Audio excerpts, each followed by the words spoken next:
Welcome, everyone. This is part 2 of Ursula O'Parallel and myself coming together today to talk about the power of art. And today's presentation will be even more focused on the power of color-infused art. And we'll go into so many amazing details about all that. But before we do that, in case you are new to whether my channel or Ursula's wonderful channel called the Ascension Playground, I just want to share a little bit about our coming together. I am deeply grateful for Ursula's presence in my life for the last 2 years, because she has become this wonderful, invaluable support to our Galactic astrologers community, offering support to so many wonderful students and practitioners of Galactic astrology readings. You may have seen Ursula on many of our Galactic Ambassadors podcasts as our co-host. And she's been really helping me to come out more as a teacher, as a guide, supporting me during several presentations on many different topics. So today I am really joyful and grateful that I can now hold space for Ursula for her to shine a little more and for her to get a chance and opportunity to talk about her journey with art, which is absolutely extraordinary. You know, she's a lifelong experience with working with art, with colors, with shapes, with sacred geometry, which was the main focus of our last call. We'll include the link to that previous recording in the video description, but really just holding space for a soul that is so giving, so nurturing to others, and now having that opportunity for her to enjoy the spotlight. I know it's not easy.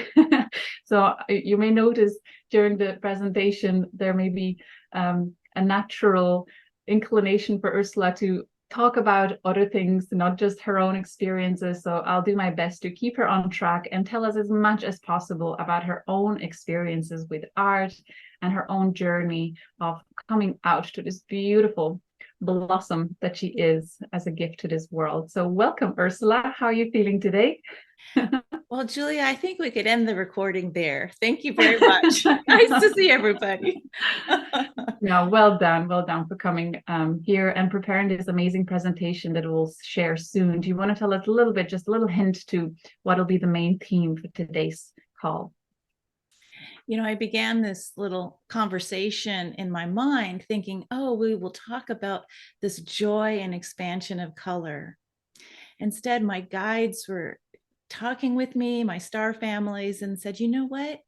It's that, but also it's time for you, Ursula. It's time to tell the story. Tell your story of why you're so excited about color and painting and your life, so that you can help inspire others. So this coming out of the comfort zone is really helping me see it's not about me, but this joy of understanding how does color inform the galactic, and then how does it inform my life and my body in the embodiment. So we're going to take a look a little bit at the chakras too. So it's putting all this portrait of your life, you know, and trying to make sense of, oh, the whole of it. And Julia, you've taught me so much as far as like, I hear that word holographic and quantum, but thanks to your program through the Quantum Soul Guidance Practitioners course and getting to meet so many of our star family members who are being certified, it's like this empowerment of, okay, it's time. So it's time, Julia, to tell, and the joy of it all. Oh, absolutely. I just also want to highlight the process before we go any further of how it starts. You know, you receive that spark of inspiration, you feel that nudge of coming out and sharing something that may inspire others, because I believe it's coming really from that place of wanting to inspire others, wanting to be part of the expansion process and joy that comes to others as a result of your co-creation and sharings. But there's this just spark idea, and then you kind of make the arrangement for the video called presentation to be shared publicly, and then you don't really know what exactly the call will be like, what will be included, but as you sit with it, as you surrender to allowing to come out, the inspiration start coming through more clear and clear. And then suddenly you start working with slides, you put the skeleton together, and just beautiful, divinely inspired ideas come through. So I just wanted to highlight that for others who may feel like, at the beginning stage, it's completely blank. You have no idea how it's going to go. But as you surrender, okay, I'm going to just open up and allow it to come through, magic starts happening. And it's so enjoyable. It's such a beautiful process when it then comes together. Would you agree? I would. In fact, I was sharing earlier before we started recording that witnessing your transformation over the past 2 years, Julia, the reluctant researcher who would come out and just have these amazing data. You were tracking data and you wanted to see if there were these connections to the galactic. And then beautiful Hector came forward with the calculator as one of your students to just say, here's a gift. And so from the gift comes this expansion. And we're still trying to put these pieces together. And so for anyone listening, it's for you to decide. Like, don't believe us, feel into it, tune into it, whatever that data is, whether we're talking color or star families or the galactic experiences. These are very personal. And yet for me, it was always this, who just touched my shoulder? Who keeps pushing me into looking at sacred geometry? I mean, my goodness, I'm known as a figure painter. What am I playing with the world of mandala and geometries? The art world, I would say, probably thought I had lost my mind.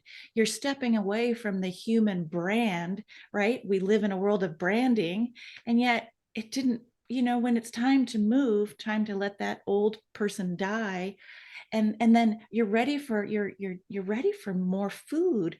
It's like an infant with milk, and then moving into, you eventually grow, and as you grow, you expand what you feed yourself with. So I'm looking at it as, this is my human journey.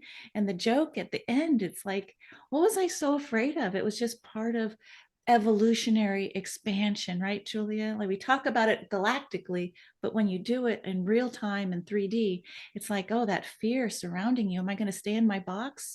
Am I going to keep my old skin? Or do I, go to that Saturn return, or shed the skin and allow for the new creation of you?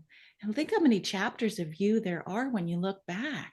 You're not the teenage Julia or the college Julia or the married Julia. We have these pivotal passages in our lives in 3D. If we're aware of them, then it's like, okay, well, that's just part of my journey. And holding it gently, as Joseph Campbell will talk about the hero's journey, but I look at it as, okay, well, the heroine's journey, get the female in there, but it really is a soul journey. And what are the expressions or manifestations of your journey? For me, I'll be looking back at thousands of pieces of art. Others might be looking at thousands of pieces of literature. You might be looking at thousands of souls who have incorporated some of the information you're sharing about the galactic and have felt an expansion. So we never know, right, how our gift going out into the world will affect the other, and this ripple effect, until we're on the other side and we actually feel and see, oh, she got out of her way so I could feel her joy in the birth of what you've created or I've created. But it's really just co-creative, right? When we start looking and we start graduating, going, oh, I wasn't alone. Where did I get that thought? Setting up all the star seeds teachable, Julia. Like, look at you go. Step by step, little by little. So worth it, wanting to continuously evolve. The best journey ever. So it's creation. We are creators. And at the highest level, when we are creating, we are in our joy, right? If we allow ourselves to create without the judgment. So that's why bringing our little inner child sometimes into play. And so I'm calling in my little Ursie to sit with me on my heart chakra. And just when I get afraid, let her speak. And so I don't know if you want to do the same thing. Yes. Was your name Julie? Did your parents call you Julie? Juicy. Juicy. Oh, I love that. Well, we won't tell too many people. Yeah. Let's do this. Okay.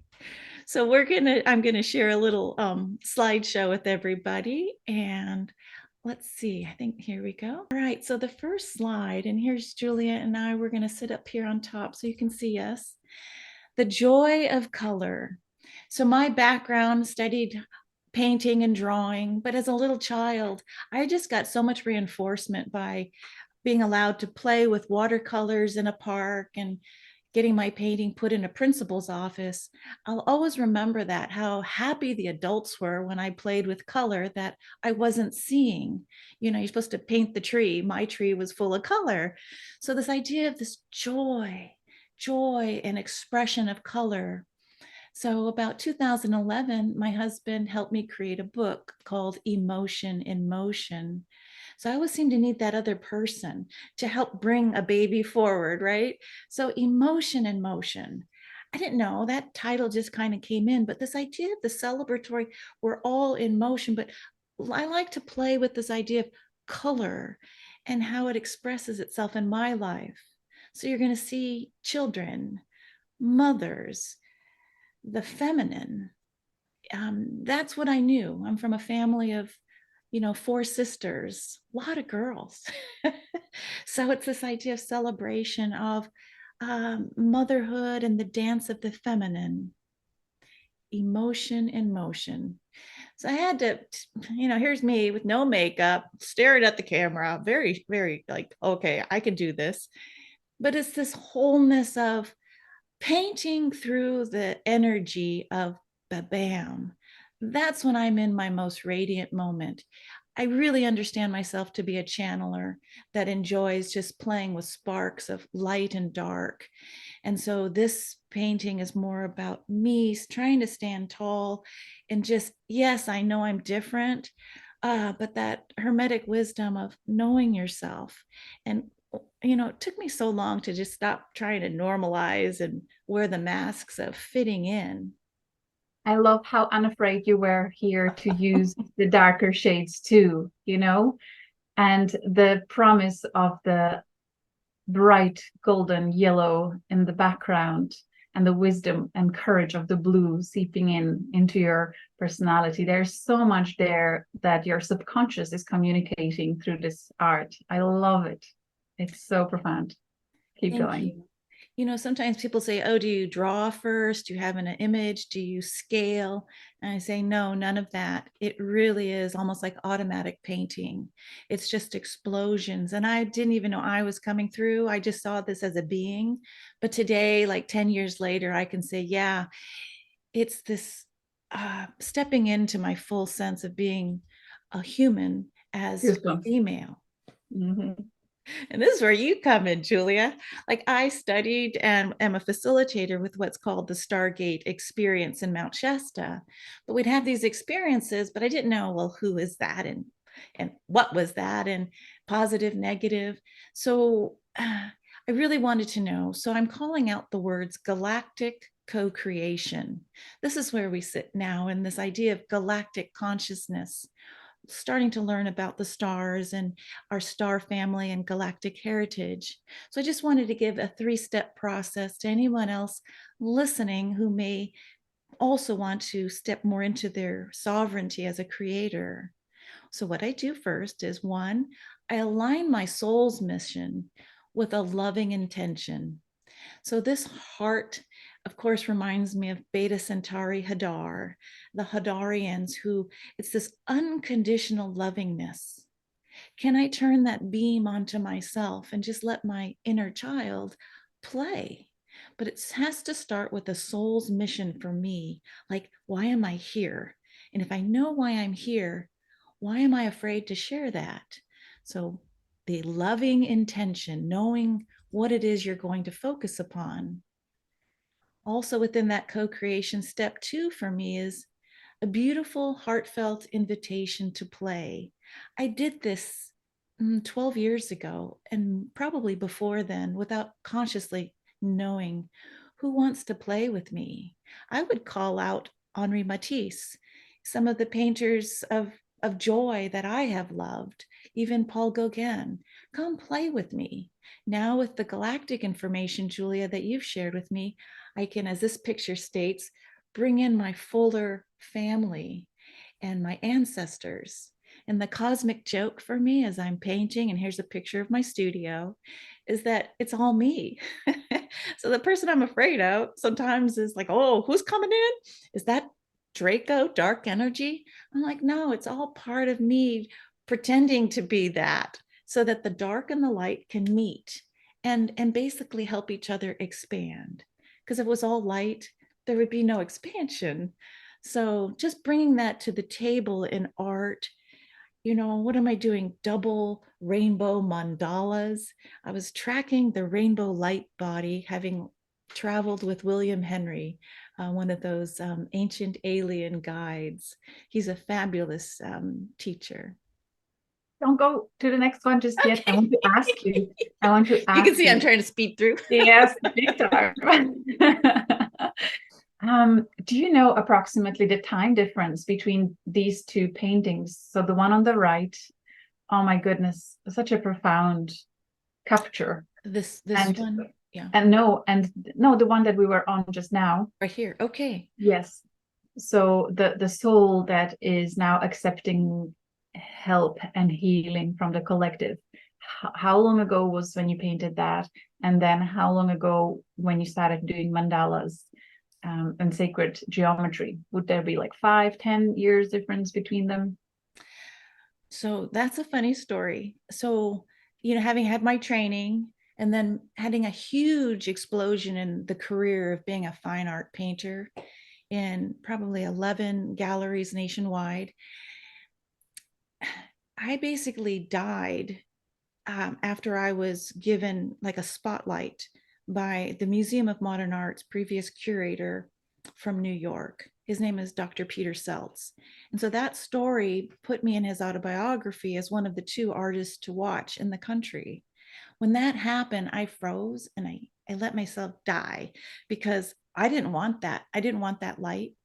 And so this death and then rebirth, the timeline was when my mother died. Interesting, right? I started working on mandalas to help the community. She was a teacher, so I wanted to help bring something to my local community. So a lot of seniors would come and I would say, hey, let's work on mandalas, thinking it was just crafty, artsy, kind of bohemian, right? But when you started studying the science of geometry, as I was coming back to life, this is what brought me through. So then my father died. There are these pivotal moments on my timeline. So to answer your question, after the 2012 shift is when the mandalas came. Where I was before was more in the human pathos, slugging it out like the heroic artist alone in your studio, painting upright with easels and slapping the paint. That's my training. That's how artists were supposed to struggle and fierce and by yourself. And instead, the mandalas called out community, and they called out a collective agreement that, wow, I don't know what's in that geometry, but it feels good. Many people start with the flower of life, but this play and with a group of others. And it's okay if some people drifted off or never came back, but the ones who were core, there became this resonance of like this greater than the soul, one person. And I feel that same kind of resonance as you started up with this Facebook group that you and Anne Marie and I were kind of like, hey, let's try that. So it's this invitation to play with a fuller team. The sacred geometry that is at the center of your art, of the mandalas, it's a fruit of life. Am I correct? There is a flower, seed of life, flower of life, tree of life, and this is called the fruit of life. Am I correct? It includes all of them. It even includes the tree of life. It's the 64-point star tetrahedron. It's a unity grid. So all of creation is held within that. And I think that's why I'm so drawn. It's like, wow. And if you look carefully, it is the flower of life, but with angles. So it's the masculine equivalent of what the geometry that you love, the flower of life. So all of creation is held in that one geometry. It's like the key to this universe. It's like, oh, creation key. So You're good. Thank you. you're welcome. Here we go. So the third thing with galactic co-creation, again, any creative person, whether it's making food or painting, etc., is to really understand how to learn to wait for clarity on our 3D timeline. And Julie, you were talking about this and allowing for the flow. So there's times where you have to go inward and wondering, why am I stuck? Is it an artist block? No, you're just in this receptive, nourishment, exploration, R&D, research and development. But when it's time to go out, is there a response to the need of the greater collective? This is so key with someone like myself who has a 12th house sun. I'm designed to help support this transpersonal aspect, but I also invite anyone who also hears this, when the collective is so hungry and this prayer goes out, in divine timing, it is answered. It's answered when crystals are discovered, or plant medicines, or new stars, new galaxies, new, like the Shapley attractor. So watching on the timeline, but having clarity, like this Mayan calendar and the flow of the river. This is a Mount Shasta river. I happen to have Eridanus in my chart conjoining Neptune. So knowing correct timing. And you've given me language, Julia, to understand this is why I feel the way I do. It just comes front of the brain and says, I see the data point that makes me be me. And so I don't have to keep comparing myself to others. I just kind of stay in my lane. Divine timing, let's say. I love it. So before we get into some of my paintings, I just wanted to talk about dancing with the full spectrum of color. And so, Julia, in your class, you do share with us and talk with us about frequency, the visible spectrum. And then here are the 7 chakras. We know that our chakras and our multidimensional sense organs are shifting. There's an evolutionary process. And I know Richard Rudd with the Gene Keys is talking about this mutation of our chakras, not just for humans, but all living beings, including animals and plants. So it's fascinating, though, to kind of just still stick with this is the way we look with the root chakra up. And so I've got a picture of all the paint that I bring out in my studio, working with the full spectrum. Now I'm starting to embody it and start tuning into various chakras to say, oh, who wants to play, but where are you in my body? And then looking at my galactic soul connections using the calculator on galacticastrochart.com. So it's kind of like, do you see all the dovetailing? And before I get to the paintings too, I just want to give a shout out to you, Julia. Your class really helped underscore the value of Lisa Royal Holt's contribution with her channeling through of the work of the Prism of Lyra, so we could better understand our galactic heritage. So thinking of ourselves as part of that prism of the light of source creation flowing through us, and understanding that as we look galactically, these stories, we could see, yes, good guy, bad guy. Oh, what were the lessons learned? But finding out that we were all part in exchanging roles in that galactic history, that helped me see things. And I'm so glad you share so many books in your course material, Julia, but this one in particular is foundational. Absolutely. With the previous slide, if I may, I just want to add the tonality of it as well for any musicians here, anyone with the, strong musical ear. These colors are connected to certain sound frequency too. So there are certain people, and there's a name for it, I apologize, I can't think of it now, who see music in color. When they hear a sound, they immediately see a color as well.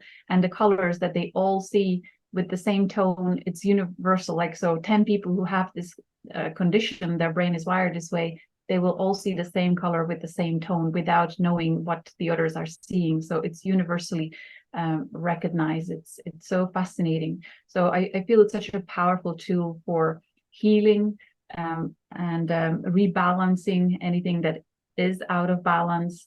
And it was so wonderful in our recent class inside the course on dowsing using pendulum, where we can ask our divine intelligence of our body, our higher selves, what is out of balance and what color would be most appropriate for me to work with today or this week to restore balance and harmony or enhance my well-being. And hand in hand goes tone, sound. So if you know, you can just Google color spectrum and sound frequency, and there's plenty of really beautifully done visuals on which tone aligns with which color. So you can also enhance you working with the color visually, but also adding the music, the frequency of sound to it, and then it's going to be so powerful. That's so beautiful, because it does seem like science and spirituality are meeting up with one another, so that we find that everything is vibration, and sound, number, and light. These are the three predominant ways that I've found that the universe speaks to each of us. So it's beautiful to tone and get yourself into alignment or attunement. So I love that. And just wait, because we're going to come back to these chakras to talk about more galactic frequency and resonance here. I just wanted to say, this is at the very top, that alien being holding a child with yellow. And there's this cord, this beautiful, like a DNA Kundalini cord to Earth. That was on the cover of Lisa's first book, The Prism of Lyra, before the revised edition came with the baby with Earth. So I think that's very fascinating, right? That it was first coming out with, we are more than being human here on Earth. Well, this is the first chakra where, Julia, I'm hoping we can just play with each of the seven. I just tuned into, okay, who's at that red root chakra? And I found the beautiful sacred geometry that resonates at our root, that connects us to our earth chakra. So at the red root, fire, passion, we're connected with our soul tribe. I found this image of the Orions with all that red around them. And this is some stars and the connection, of course, to Orion, to the pyramids. But I'd love to pause here as far as if you're tuning into any galactic connections, either scoring Orion or bringing in others. I'll just pause for your commentary here. Yeah, absolutely. I would like to encourage people when they start working with galactic astrology to get a sense of what color is coming through with the frequency of any star nation that they are curious about or connecting with consciously. And it's so interesting with Orion. I chose red unconsciously, I suppose, too, when we were selecting the color coding for our free calculator on galacticastrochart.com. Orion was marked with red too. And I just want to preface before we go further with these galactic star nations and their association with certain colors, is that I believe that each star system has the full spectrum, of course, because it's the holographic, fragmented universe. So there has to be the full spectrum of colors available. But what we are receiving or connecting or responding to the most at this time of our human history, I feel we are receiving certain color as dominant for certain star systems.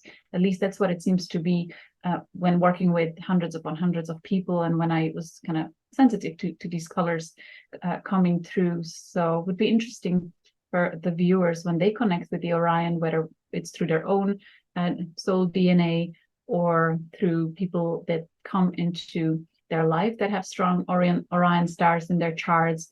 Can they sense that strong red frequency that is such a powerful life invigorating, if that's a word, color? So yeah, Orion. I think what's coming through too, Julia, is that this is the root. This is our tribe. This is the blood, our bloodline.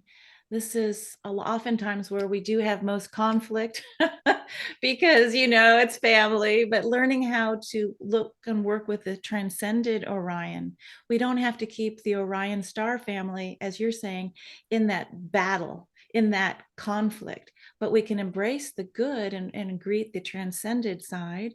You know, another star that wants to be stated is Antares in Scorpius. So this idea Very of good. powerful red. May I just say what's coming through when I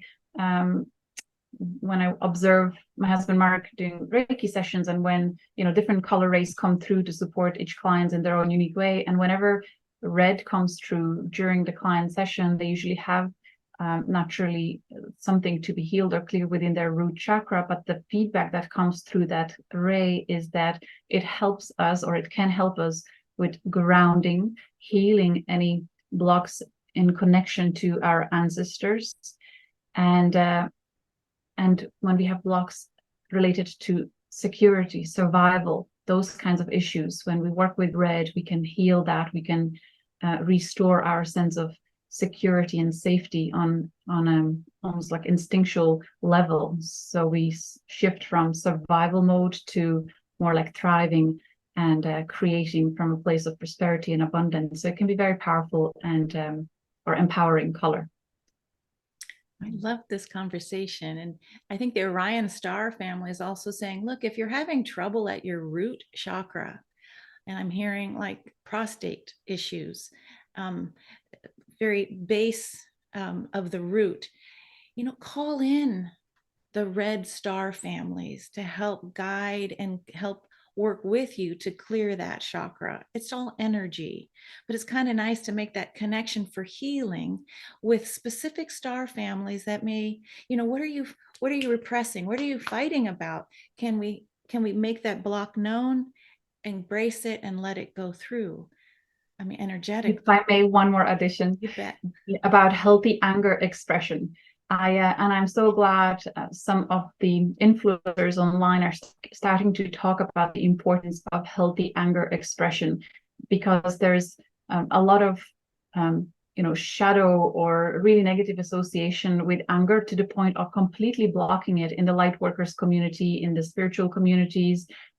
Anger is bad, but there is healthy expression of energy that needs to be expressed in order to express your healthy boundaries, or in order to let it be known what is important to you.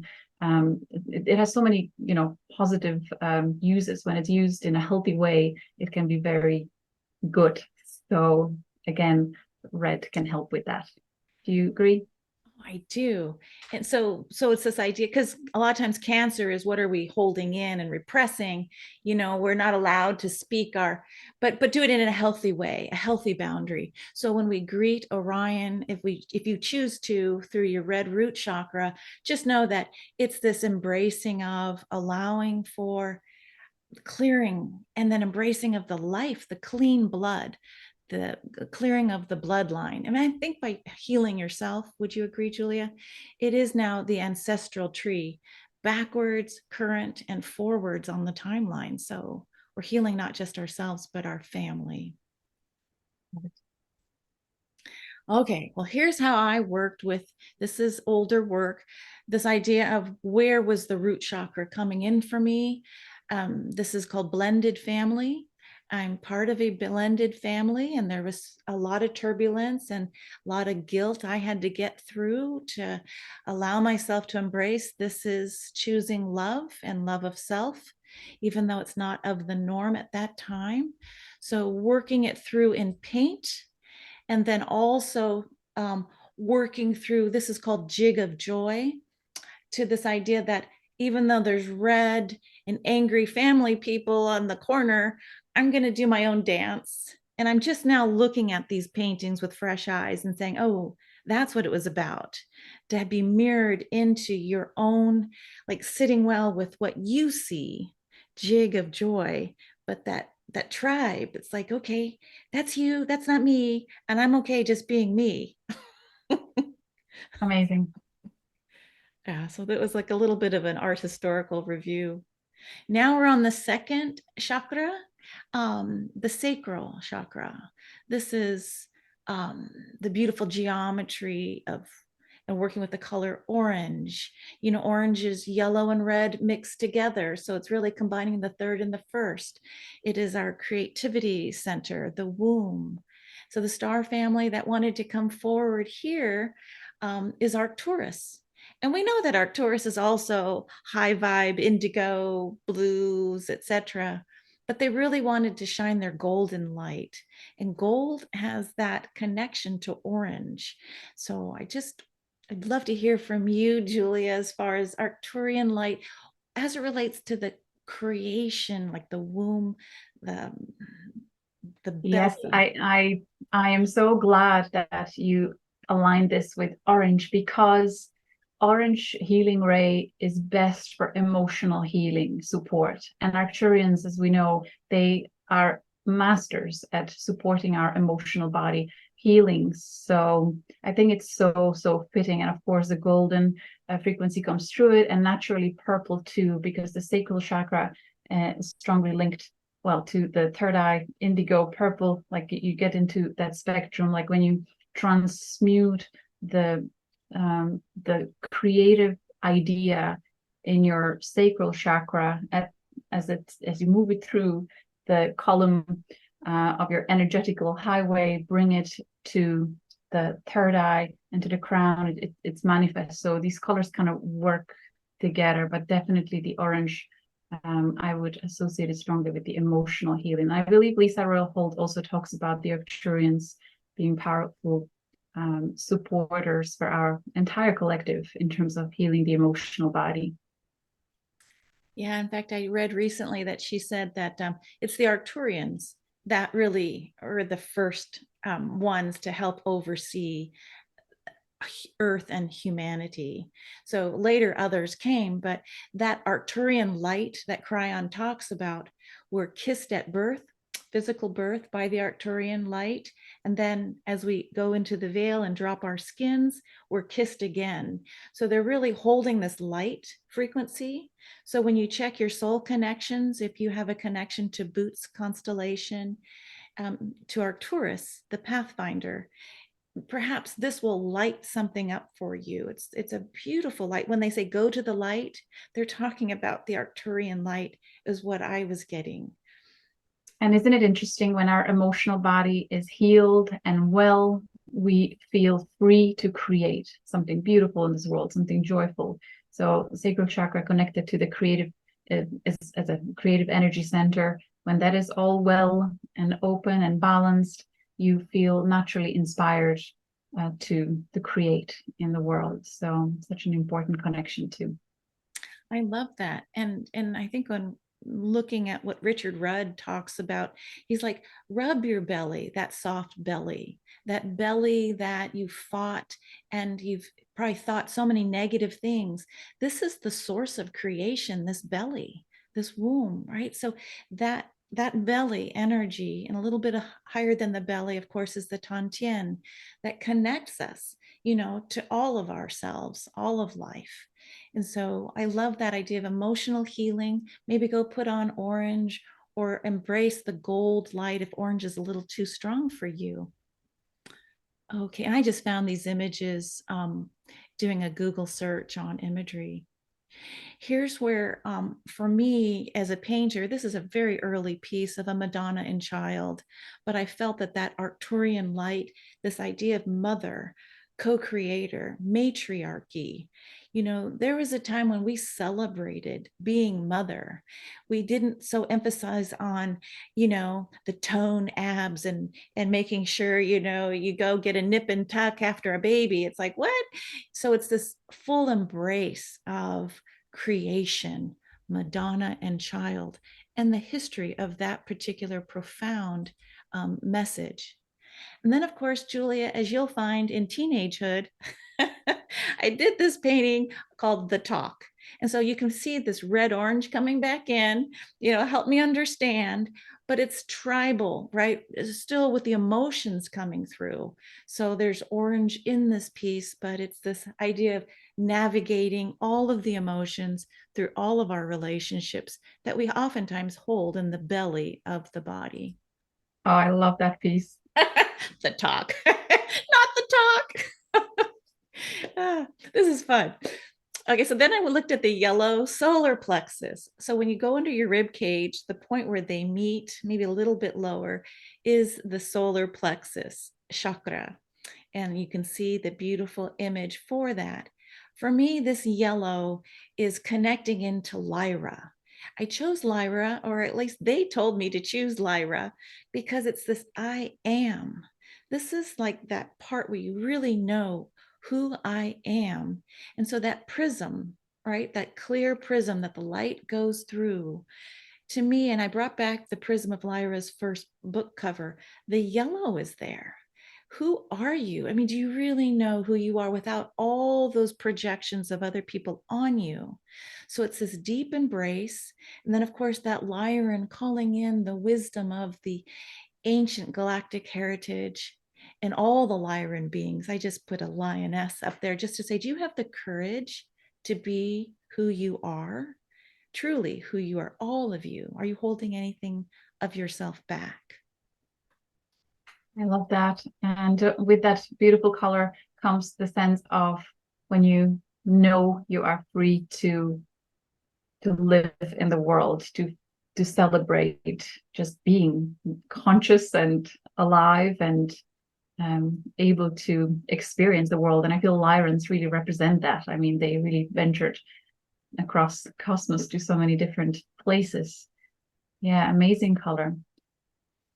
I love that, how yellow can just help you with your own identity.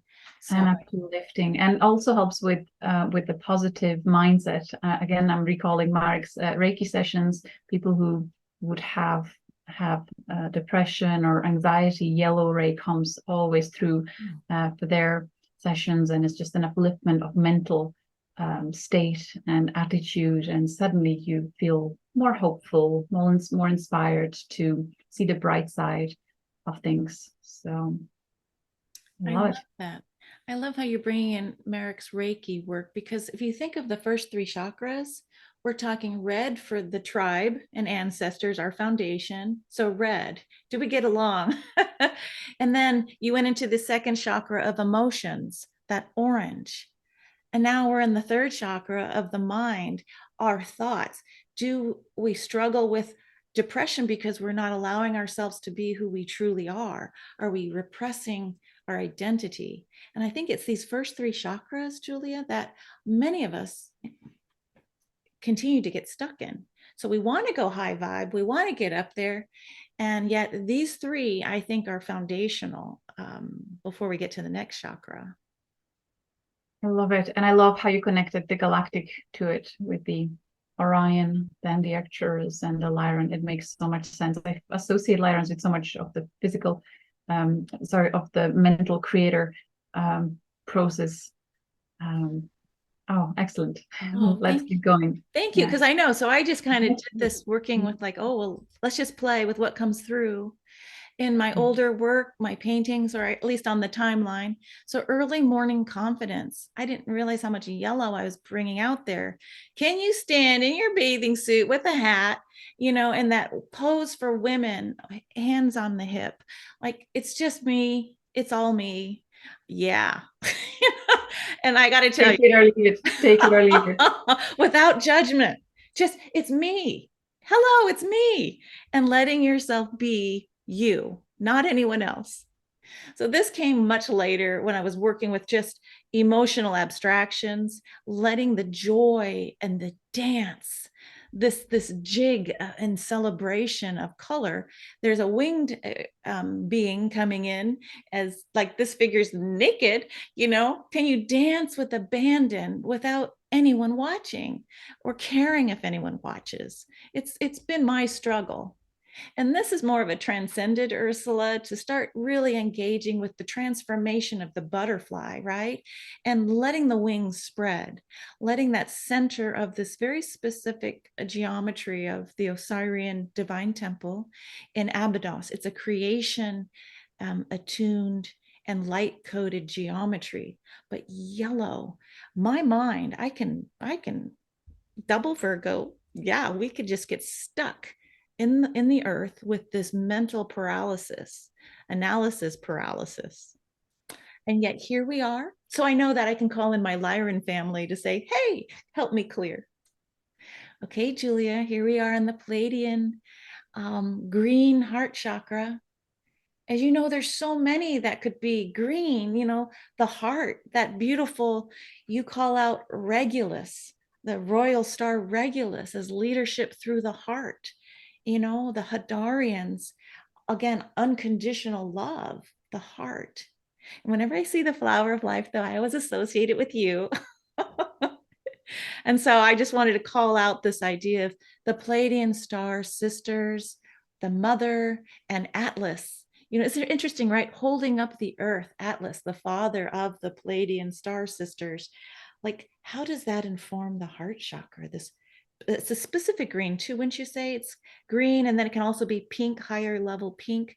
But it's this healing. It's the early spring green, that yellow green. So as a painter, we know cold, dark green to lighter yellow green. So green that bends towards blue versus yellow. This is one that's life. It's the young plant trying to, grow in the sunlight. Really good. I feel Pleiadian as turquoise. It's always kind of blending with blue, so green, blue, that pink there too. Oh, it's such a powerful color. Like wherever I see that color, I like, that's my color. I love that color. But with this frequency, it's about cellular healing. If you work with this color, I feel it's really good for our bodies on a cellular level. And I think it's so interesting that Barbara Marciniak, and in her teachings about coming through Pleiadians as her channelings, there's a lot of information there, like even technical information and practical information about healing our physical bodies, working with the DNA, working with the cellular structure in order to enhance our experience of life and connecting to much greater aspects of creation. So very powerful and beautiful, beautiful color. Yeah, I love that you relate to the more teal or turquoise. You wear that oftentimes too on your shirt. It is that the heart and the throat chakra sometimes. So it's this rising. So there's many variations of green, but in the image that I found, they get the blue and the green, but the Pleiadian star mothers, working with our human DNA along with the Sirians and our Lyran family and Arcturians. So I chose the foundational ones that were so connected to us in our creation. I find it so interesting that the Pleiadians, as they communicate and as they connect to others, their natural signature is to give second chances, or to be very understanding, to know that, okay, we all can change. Like, we are all on a journey of evolution and transformation, and they are always holding hope for people to change towards greater love, unity, harmony, co-creation, cooperation. It's not easy when you are dealing with certain character type where different rules apply altogether, but it's such a beautiful gift that Pleiadians have this beautiful compassionate ability to support us even through our darker times, and hold space patiently, and then kind of calling us into higher vibration, higher experience, higher expression. So, and in terms of the turquoise or tail color, I believe there is a higher chakra center, which is just between the heart center, heart chakra, and the throat chakra, so kind of up here. And that feels beautiful turquoise. And there is an interesting phenomenon happening, which I would actually like to bring out and see if other Reiki practitioners or energy healing practitioners starting to notice. In the last maybe only 2 months or so, people, at least, I'm sorry, I don't mean to promote Marek's work at all. I'm talking about just Reiki or energy healers in general. What he started noticing is that people he's not shown the individual chakras and is not guided to work on them individually, not for everyone, for like a 10% of clients, but instead they just have this beautiful higher heart chakra that that creates like this beautiful light energy bubble around them, and he just works with them as a whole. I've read about this long time ago. Somebody was talking about us transitioning as we go to the higher frequency to eventually not operate from individual chakras, but integrate everything and become like one whole being. And it seems to be happening with people here and there. So I'm just curious if anyone out there has this experience. It would be nice to get a validation from someone else. So higher heart space connects us to all that is in a beautiful way. I love that you're bringing in Merrick and his work, because, you know, to be able to have that psychic sight, to attune to energy and color, I think it helps inform anyone listening. So the heart chakra, I have a question for you, Julia. So here we are, the heart chakra. For those like Pleiadians, it's been a journey about understanding boundaries, right? You just want to give and love and give and become sometimes, unfortunately, a doormat where people take advantage of you. So I know at Yale University, they're tracking those with heart disease, heart issues, that oftentimes there's this, you don't hold your boundary. And so it erupts later. So instead of like cancer that holds in and represses, this is what Yale is tracking.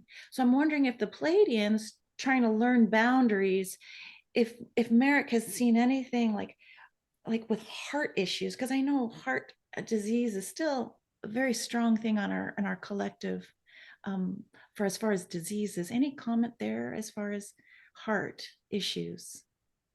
Well, it's not a unique attraction point for him, but from those that would have been there is always, so he would see it as a block in the energy space of the heart chakra if there is a heart connection. So now that I recall, he's not told in advance what the issues are. So when he feels that the most healing is coming to the heart space, and then when he offers that feedback, they would have said, I have inherited a hard issue from my mother, and I needed an operation. And yes, there is an issue with my heart. So he would just pick up on it energetically that there is a block, or he would feel tightness in his chest, and then more energy healing is going there. So I'm sure there is a connection. But while you brought that, there is an amazing research now ongoing with people who have cancer. And when they look at their behavioral patterns, they're noticing that people who are extremely giving and they truly have no boundaries, they don't know how to say no, they'll show up for work even when they're unwell, they tend to die younger and develop all kinds of issues physically, because they don't know how to healthily express their boundaries and how to take care of themselves. They just keep taking care of everyone else's needs. So I only watched it recently, so I'm pretty sure I can find a link to that. Excellent presentation with lots of science behind it. So hopefully that'll help someone shift their behavioral pattern, which is usually copied from previous generations, from early childhood. Yes. Yes. So in fact, gosh, what we're just doing just now, working with this beautiful nest with, it feels like we're really calling out. It's not just learning about the Pleiadian star families of, oh, isn't that interesting? But learning who to call in, perhaps if it feels right for you, if you have a particular heart issue, you know, to call in a Pleiadian star family to help bring you into alignment. And if you follow the work of scientist Bruce Lipton, The Biology of Our Belief, he was tracking that it's not necessarily genetic that you're getting that heart disease. What's happening is your mother taught you to scream, and now you're a screamer, and you taught your children how to scream, and all that screaming, your heart is hearing, and it's just like, ah. So with the Pleiadian, it's learning how to have appropriate boundaries and the timing to say, that doesn't feel right. No, stop, but not screaming level. So we're just playing with these narratives and stories, but I love how now perhaps we can maybe call in star families to say, okay, guide and teach me. I invite you in, because they won't come in unless you have the invitation, right? So, wow, for healing. Okay.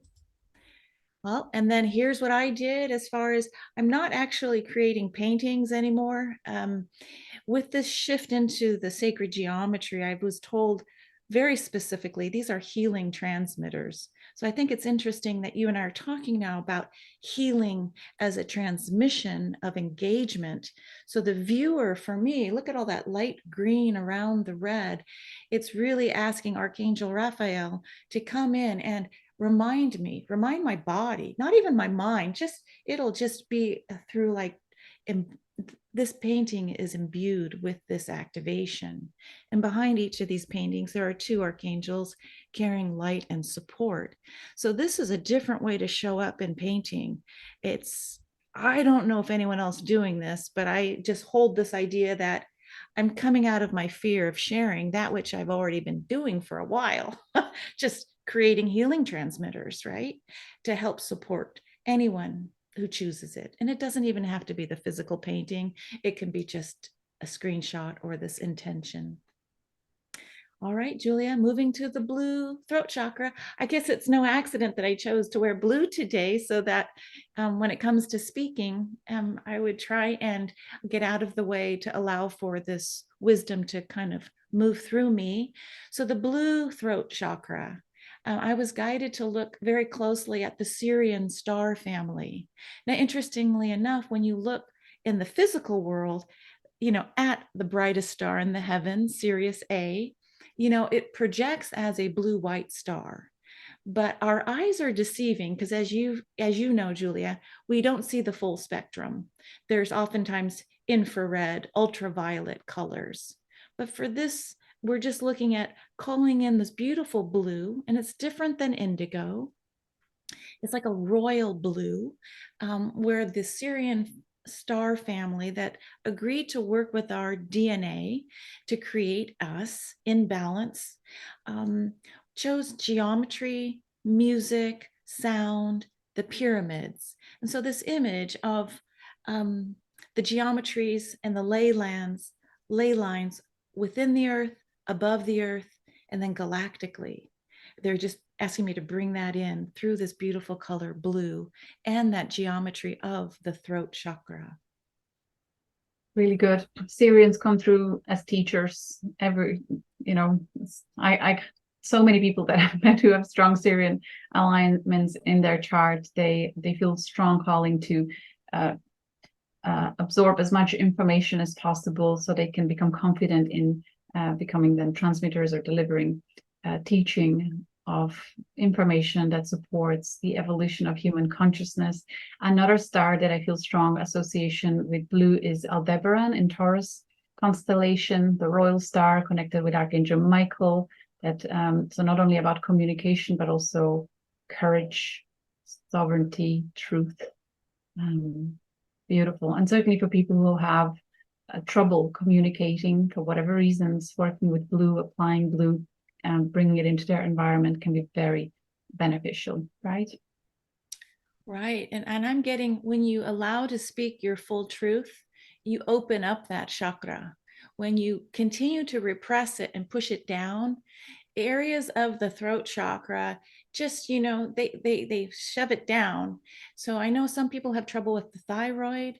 Some people have, like, even neck, I think, is associated with this whole area, because this chakra, it doesn't go like in the front and the backs, like horizontal. It's more up like this. So this idea of, okay, how to work with either Archangel Michael through the royal star Aldebaran or the Syrians. When you have, I'm sorry for interrupting. Oh, go ahead. I recall the QHHT sessions, hypnotic regression sessions, whenever people had actually physical pain in their neck, the higher selves would always say, who is the pain in the neck in your life? So, and they would identify, usually it was on the right side, it was a male person. If it was on the left side, pain, it was the female, usually within their immediate family. And it was all about them not actually speaking out the truth. They were letting the people, nagging them, annoying them, misusing them, and they were not expressing their healthy boundaries. So it was about the throat chakra healing from back and front. So yeah, you pointed it right. It's amazing. I have books on the personal aura and the language of color and light. And then I have Barbara Brennan's Hands of Light books, and I have the glyphs of other teachers. But, when you think of the Syrians and the support of our DNA, that geometry is really calling itself out. Like, I think our collective will get to a point where we will be meditating on specific geometries to help remind us of our wholeness. So in the body, but also outward, where these galactic star systems have very specific geometries to identify with. In fact, what is our astrology? Our natal chart is nothing but an indicator of the geometry. I like to say shining through our heart chakra as an identifier of us in 3D. So all that geometry and the language of it, if you choose to call in your Syrian star family members and wear blue, blue candles, blue to help support that. But, imagine, before we go on, imagine what life would be like if we all spoke and sang our true song, like the song of our heart. It reminds me of those penguins, they're supposed to find their song, and one's like, ah, ah, and it's like, what is it? What would it feel like as an orchestra to have all of us, especially those who are awake and maybe listening to this? What if you sang your own song fully with abandon and opened up that beautiful throat chakra? It's kind of an image in my mind. So here's Archangel Michael. You spoke of Michael. Now, this is more that tealy color, right, that you were talking about too. But this image wanted to be shown as a way of saying, yeah, it's not a complete circle. It's like an orb that's moving, but it's a unity grid mandala with Michael to help remind us of speaking our truth. Stunning. Okay, speaking our truth. Okay, this was a funny picture of me, but I have to tell you, it might look easy to do, but I helped co-create this Ascension Playground with two of my friends. And then their life became too busy where it was just me as the Ascension Playground. This was before I met you, Julia, briefly. And now all I do is talk about galactic astrology and joy and the people we're meeting and healing. So I just wanted to say thank you so much for partnering with me over this last year and a half, 2 years. But it took a lot for me to come out of the shadows, because I'm supposed to be a certain something to other people. But, when my father passed, I said the gift he gave me was to speak. And he helped me as I was going into theater and on the stage. So what gift could I give Dad upon his leaving on January 6th? Is the Ascension Playground. Maybe not the content that my Catholic father would have preferred, but it's me speaking and engaging. And since I've done this, I have met the most amazing people, and I'm so happy that I almost don't even mind. I don't know. This is me trying to say, it's me, take it or leave it.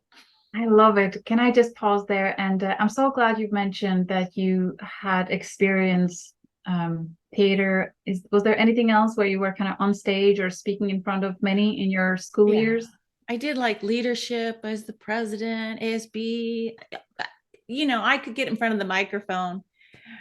That's so interesting. I really just want to point that out for anyone who have had those experiences, whether primary, secondary school, college years, at any point where kind of life brought you to the center stage.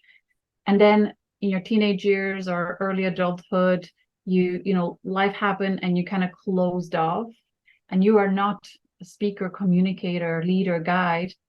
Remember those life's preparations. You're meant to be out there talking, sharing your perspective. Like, life was grooming you all along throughout your childhood to prepare you for your mission in your adulthood. So in case you're hiding right now and you recall that you had, because there's a whole class and there's only a selected few in that class that make it to the front and center. And there is a reason for it. There is a divine grooming of leaders, of speakers happening in schools. It's divine orchestration, I promise you. And in case you're hiding now, you've got to get out. You have to find a way. You have to find someone perhaps that can hold space for you, like I do for Ursula here now, that can help you come out, because you will never look back. You're meant to be there. It's your nature. You just need to deal with things that are blocking it. But once you come out, that you will be such a gift to this world. So I want to thank you, Ursula, for finding courage, and finally you're here. and we love you. Well, thank you. I had to really trick myself. I trick myself a lot. Like when I don't feel like painting, I say, I'm just going to go in the garage and just start moving things around. And suddenly I'm painting. With the Ascension Playground, I'm like, okay, I'll do this until it's no more fun. And so when my friends started dropping off, I'm like, okay, the question is, how has the universe responded when I came out and stopped hiding? And Mm. that answers everything. So you know you're on the perfect path when you ask that question. And how has the universe responded? Have all the doors opened? Are you having fun? Or have all the doors shut? So I just use that as my discernment factor because I'm at a stage in life where if it's not fun, I'm just not doing it. So that's an agreement I made with myself and in the joy of sharing. That's a brilliant tip. How can you trick yourself into doing it? Oh yeah, because my mind is like, shouldn't I be selling paintings? Shouldn't I be going after more galleries? Like, no, I just want to be here. Well, speaking of which, now we're landing at the third eye. This color is indigo.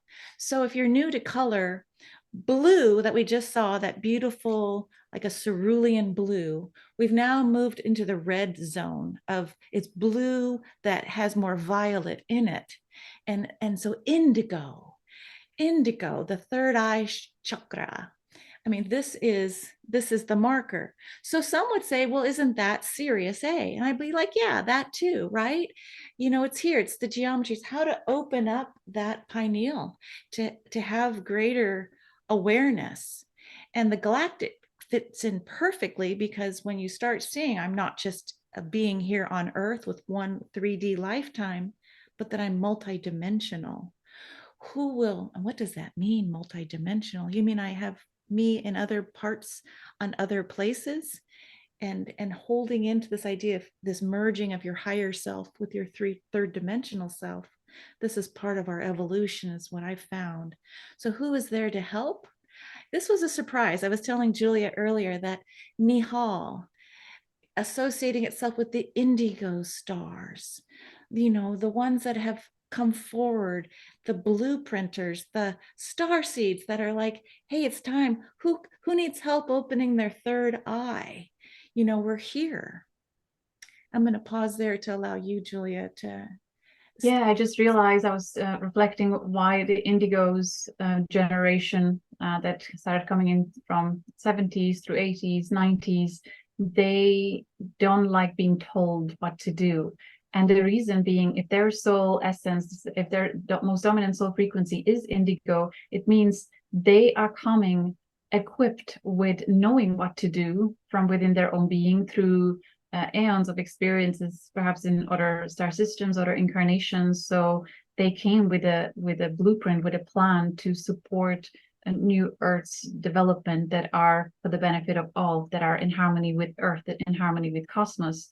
So when you activate that frequency within your being, as you paint with it, as you play with it, you may find yourself suddenly actually realizing, okay, I know what to do. I can do this. I can do that. You feel like you can just act on immediate inspirations that come through life and get things done and fulfill whatever needs to be done in your immediate experience.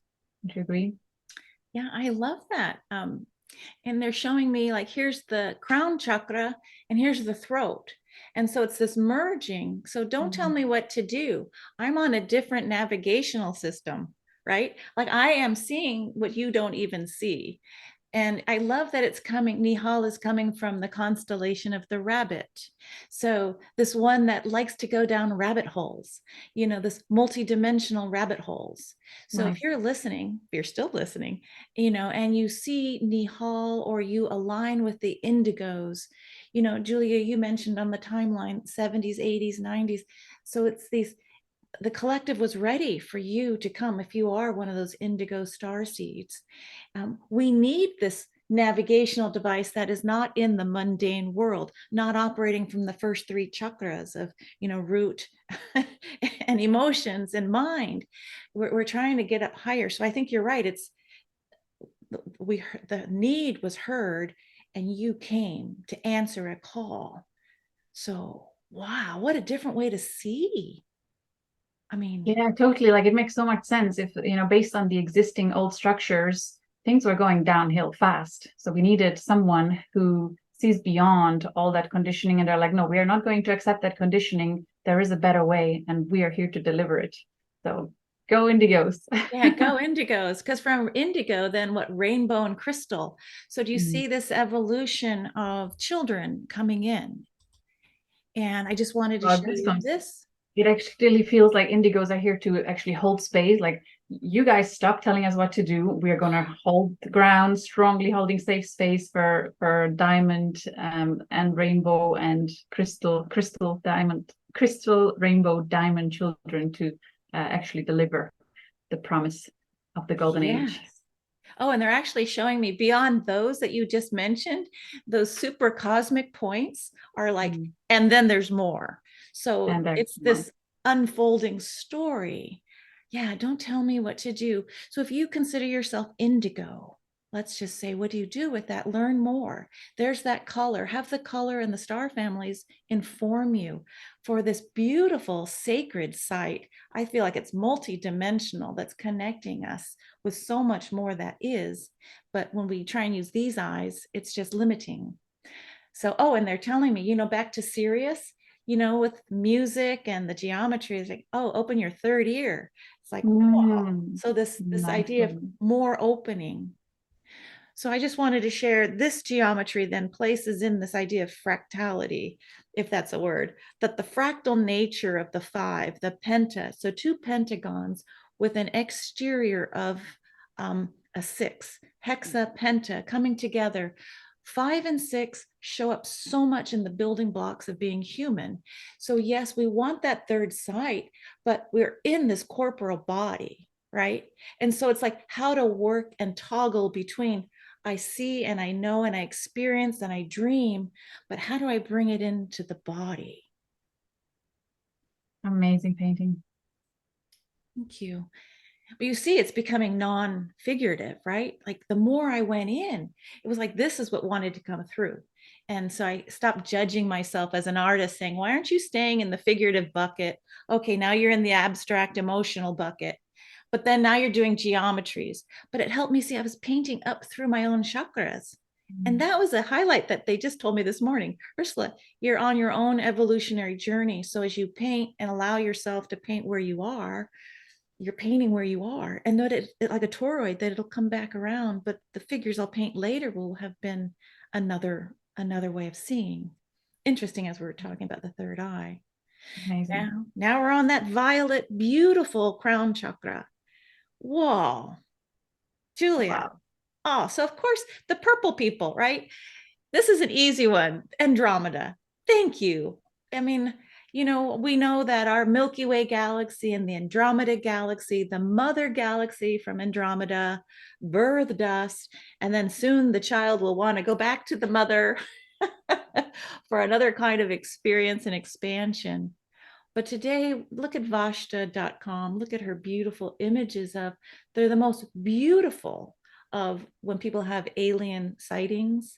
But this high frequency, high vibe, violet as a color, it's like no accident that they're showing up for us in this particular color spectrum, and then beyond probably as well. Oh, absolutely. I really just want to highlight here that I believe the star beings can come true with any color of the full spectrum in their transmission. Depends on what they are delivering and who they're delivering to and at what time of their life they can come through different colors. So I really want to encourage everyone to tune in through their own kind of neutral perspective, allowing the unique experience with each individual race to occur for them. You don't have to take what we are presenting here as a square box that you stay stuck with. Andromedans, absolutely, I would always feel them with this and almost like a diamond, just kind of like the background there that Vashta is bringing through her art. But, such wisdom. I could see this violet color also coming through the Arcturians, Sirians, all the royal stars. Like you can really connect colors. I would say depending on the message and the situation and what is coming through in any given moment. So allow for the full spectrum to play with you through different star systems. But we could say that there is like a predominant color through experiences of many that we can align with what we're presenting here today. Would you agree? I would. I mean, some of my friends choose to have purple hair. And so when you do or purple everywhere, purple, all shades of purple. And so you do their soul connections and look at the galacticastrochart.com. And it's like, wow, look at all the Andromedan soul connections. You wonder why. So you're right. These are just like little basic play toys. Your own experience is much more valuable than these kind of like little mini cue cards. But isn't it interesting though, when you find that correlation towards, oh, I love this color. Why is this color something that I always choose in my wardrobe? And then you go look at your galactic soul connections. It's like, oh, well, maybe that's why. So it's this idea of here's linearity and then here's quantum. And I think what you're sharing, Julia, is more of a quantum experience. This Andromedan star family, they can show up in any which way. They can shift to any color on the spectrum.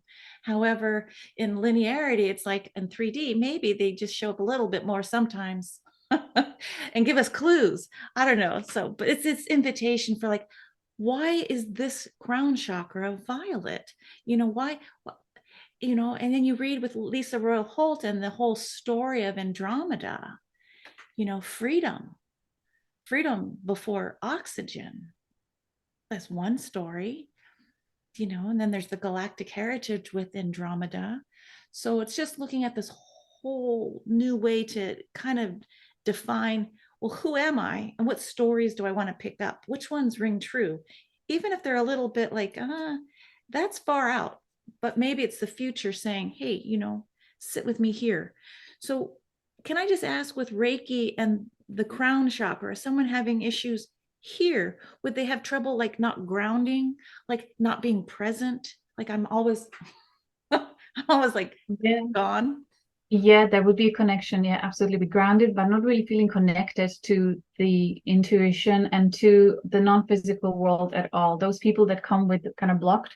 And usually it's people who are referred to him for sessions. They wouldn't even think about booking a Reiki session, but their family members care and they book for them. And then you would see the crown chakra blocked. And in their life experience, they don't really ponder the meaning of universe or cosmos. They're very much in the here and now and very limited in their experience based on the conditioning that they accepted unconsciously first. So once you start working with the crown chakra, then they suddenly start realizing that there is a choice and they can make a conscious decision about A, B, or C. That's interesting. Maybe, how does this sound? Some people that I've met they just can't wait to get out of here. They're like, oh, this is my last lifetime here on Earth for sure. I only want to go home. And so this block may have been like, it's just too much. I'm just gonna, I turned it off when I was a kid because it was just too much. So do those two stories, how do those feel when it comes to the crown chakra? Like always wanting to leave, or like, the paradoxes or the extremes of perspective. So what you're sharing there, yes, absolutely, it makes a lot of sense. Yeah, because it's too painful to keep it open, because then from that unhealthy perspective that is perceiving this as wrong and unpleasant and the other worlds as ideal, because there is no contrast challenge or polarity challenge, but it's an unhealthy perspective that needs to be transformed, because this world has so much to offer. The last QHHT session that I had with the intention to connect to my star family and to remember some of the worlds, and my higher self just laughed. I laugh because I'm the higher self in that experience, and she was like, where do you want to go? Don't you know you're in the best place to be? Like, you wanted to be here. This is the most amazing adventure. And it was just laughing at my desire to connect elsewhere, because it knew how much I wanted, like immediately that idea of just needing to go to stars, like actually this is the best place to be. Like, let's enjoy this fully and make the most of it, while also knowing that we are always connected to stars, to the whole cosmos. So that was very kind of eye-opening. The desire to be somewhere else was healed in that experience, and was true laughter. Wow. I'm getting that sense of that freedom to choose, that divine free will sits within here. You can choose to keep shutting it off. That's your choice without the judgment. So, but this idea, if you do open up that fuller crown chakra and you've got these Andromedan star family connections, imagine the freedom to go explore galactically, multidimensionally, to help shape who you are today. It's just the invitation's there if you choose it, that freedom. And then I just wanted to end by showing this again, this idea of allowing that 5-6, the pentahexa, to, for me, embrace the angelic realms. So for me, saying yes, bringing in this color with this geometry. And what you're not seeing as I put crystals on the key points, but when I put them on and I try and take a photograph, sometimes it doesn't work so well. So here's another funny picture of me. Before we go there, I Okay, just love how you, before we go there, I just love how you chose this painting with the magenta, which shows up at the base, just below the red spectrum and just above the violet spectrum. It connects the two. It's like alpha and the omega. Would you agree? Would you identify this as magenta, the one that is surrounding the painting? Yeah. Just it's funny as you're saying, it's like you're showing me like it's all the colors of the chakras, right? Like there is green in there, yellow, blue, orange, but it's this almost like our homoluminous self, like Yes. as we move Beautiful. into more light beings. And so thank you for saying that, because I love the purples and violets and lavenders. So it's either a red, blue, or a violet. So this idea of now moving back to the double rainbow. So yeah, here I am, no makeup again. So here we go. So this idea of Beautiful. may you be inspired. And I'm going to just erase all that self-judgment. Okay, I just said, Yes. so I'll erase that, because give myself some credit for being courageous enough to say, it's time, Ursula, to remember and to add myself into the paintings and these stories, right? So if anyone listening, you've stayed this long in the conversation, if this helps you, what Julie and I are talking about, whether it's healing, whether it's knowing yourself, whether it's remembering to play from the delight of your inner child, this is what you can add into the collective field. And believe me, everything waves back 100-fold. Like my body, I just feel lighter because there's this joy that just kind of keeps pouring in. And I don't know if that's the same for you, Julia. The more that you teach and the more you give of yourself, it's like it's a never ending, like a loop, a toroidal loop back to your heart chakra. Absolutely. In freedom, there is peace and there's expansion, there's well-being, there's relaxation, there's just so much goodness in that when you give yourself permission to share what you are joyful about, what you're excited about, what inspires you to create more and more. And so it's so inspirational to see all that. The question I have while we were talking, Ursie, is your interest in the esoterics and metaphysical and cosmic. Did it start at a certain point, like 2012, or were you peaking in that direction previously too, while you were in the process of painting the figure painting? Were you reading at that point already? I was. I mean, when I checked in with my family, my aunt would tell me, "You're always talking about this. This is all you talk about: the galactic, the esoteric, the mystical, the secrets, the alchemy." And so I had a hard time just putting myself in a box of painter. I feel better with explorer, like you do, researcher. It's this whole following the threads.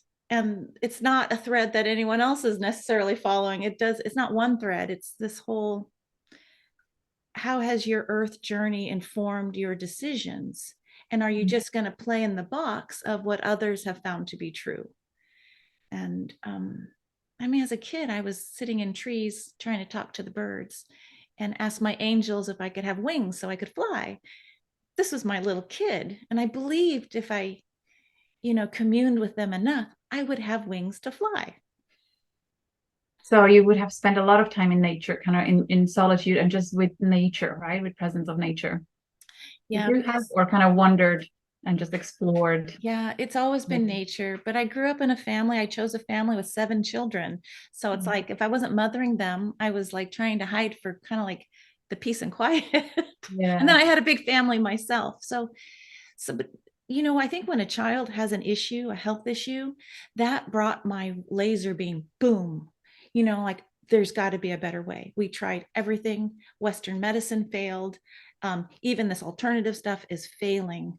Help me understand. So it's actually the birth of my children and their issues that really got me going, oh my God, I would do anything to find the cure or help me understand so I can better parent. Thank you. That was the rocket fuel. The paintings just had to come out. I was just like, to balance me. But this helped me find a path to help. Each of my children seem to have some issue. And I'll just name out a few, whether it's anorexia, autism, ADHD, anything, addiction. Tell me, please, how, because it wasn't on my radar screen. At least I didn't think. So to save or help or inform them, that was my mother's heart saying, hey, let's do it. Let's do it. Nothing could stop me from exploring everything. And then Mhm. guess what? At the end of all that searching, I found myself because they grew up as me and the dogs and my husband. And it's you find yourself, and it's remembering to give yourself enough grace and care. And that was a harder shift, to shift the focus at yourself and say, you know what? You're okay. You don't have to be perfect. You're okay. You're The just blessing, you. the blessings in disguise, huh? And the contracts we make. And that reminds me of the Kyotoshi story where the family sits before they're all born, the parents, the children, sitting at a table planning the most difficult moments, kind of giggling away, total black humor. This is going to be fun. Yeah. It will be really challenging, but the And then you tell them, outcome. hey, you went off the script. Like you went a little bit too much. When those issues come up that went really crazy, it's like, I know your free will, you could choose to go off, but did you have to go that far off? Like, did it have to really be that dark? And so Such a high understanding initiation. darkness. Mm-hmm. Yeah. Even like, relationships that you thought, oh, this is so much love. And then it turns the other equal and opposite way. It's like perfect timing. What did I learn? And so it's not about me or them. It's just this expansion. And to not judge myself like, oh, how could I have failed that? Well, it wasn't just about you, right? So Yeah, it's such a typical response of a parent. Where did I go wrong? What, how is this my fault? Did you find astrology or even galactic astrology helpful in, learning some or finding some validations or clues or kind of comfort in some of the findings that when you looked at the astrology of your children? 100%. I think the astrology informed, along with human design, gene keys, numerology, you name it. I was ready to look at it, destiny cards. But it's the galactic that was the separator.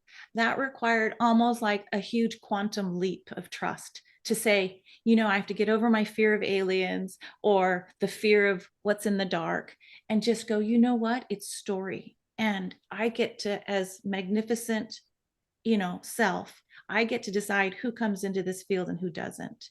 So learning how to hold barriers and protection. But the galactic was the game changer, Julia, seriously, because it made me go, we are way more than we imagine, way more. I love how you always bring into our interviews the past, the present, and the future. And I am tempted to ask you about the future. So, what's next with your art? Do you feel anything else there for you, or where are you at right now in your present moment, Ursula, as an artist? Thank you. I'm calling in a divine relationship to move these works into the world. And so I'm not fretting about the timeline. I'm just almost anticipating when the collective is ready, these healing transmitters will find their homes. And it's without any pressure, but it's learning how to stand back. I've made my commitment. Now the other, instead of me trying to do it all, And I love offering galactic sessions. I have tears of recognition and remembering those who are drawn to me. It's like we've met before. And so we're here to kind of like help buoy and support and remind. And that's just such a dance to know that I'm finding family, and just to know that you're finding sisters and brothers and family, like That's beautiful. you and I finding one another. That just feels like perfect timing. So thank you Yes. for this gift of time and to help me get my portrait. This was a portrait today that I was sharing. It wasn't Likewise. easy Well, to I do. felt that moment of all your beautiful art creation finding their home all over the earth, all over the globe, and how powerful and how magical that be, and how many beautiful stories will come out of it, how it will continue to entertain you and uplift you, and many others as well. I found it already being done. I felt it already being done as you spoke that prayer. So I will look forward to celebrating those moments with you. And my goodness, thank you for being such an inspiration and finding the courage to play with us, share with us. It's been such fun. Thank you. Well, thank you, Julia. And I think one last thing is this is why my site is called Art of the Akash. So when you work with the Akash or in quantum, you're working with it's already done. And so you're just meeting up with it. In other words, the paintings are already painted in the ethers and you're just catching up with it. So too, when it's time to have them out in the world, it's already done. And I'm just catching up with it on the timeline.